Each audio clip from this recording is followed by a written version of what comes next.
Okay, let's take a look at a solution to this homework problem. I'm Shannon Bradshaw, Director of Education at MongoDB. Sean unfortunately wasn't able to do this solution video, so I'm filling in. So in this assignment, you were asked to import this students dataset and then write a Node.js program that would remove the lowest homework score from each student record. So let's take a look at a solution. All right, so in this code, we're connecting to our database as usual. And in this case, we're interested in the school database. In the callback for this call to connect, we're going to access this students collection and make a call to find. Given the way we're calling find here, we're going to get back every document in the students collection.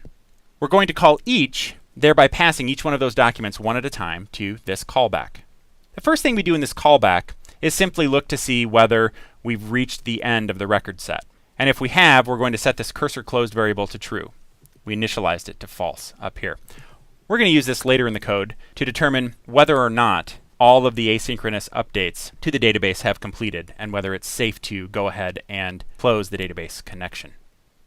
Okay, so the main part of this solution is this for loop right here.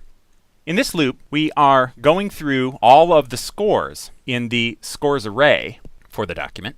And each time through the loop, I'm going to set this score variable. That variable will hold the current score that we're dealing with here. If the score type is set to homework, then we know we have one of those scores that we have to process to see whether it is the min score. If it is, we execute this clause where we're comparing the score to our running value for min score, our current notion of what min score is. You can see here that I've initialized min score to be max value. So the first time we find a homework score for this document, that document will have a score that's lower than this, and we will therefore drop into the if statement. We'll set min score to whatever this score is, and we'll also update this min index variable. Min index is what we're going to use in order to update our scores array appropriately. Once we've processed all of the homework scores, min index will hold the index within the scores array where the minimum homework score can be found. We're then going to use the JavaScript array splice method in order to modify this array. So let's briefly take a look at the documentation for the splice method. So in our code, we're passing two arguments to array splice, index and how many. Index is the index at which we want to start changing the array. How many says how many elements we want to remove from the array. So this code says, go to the index in the scores array where we know the minimum homework score is found, and remove one document. Stated another way, remove the lowest homework score from the scores array.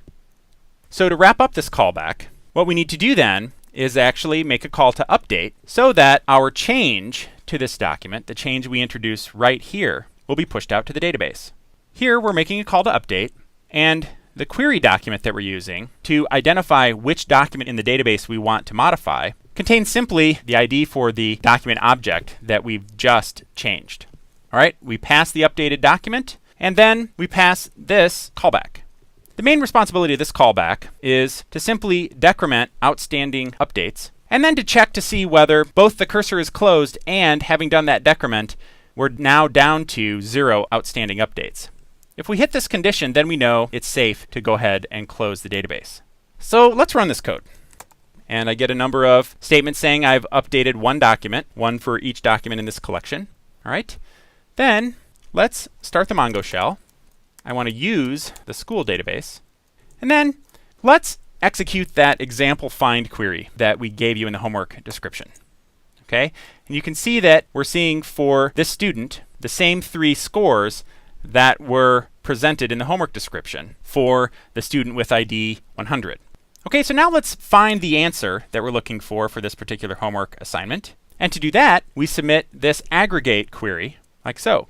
And we end up with the document that has the highest average score with ID 13. So that's the solution for this homework assignment.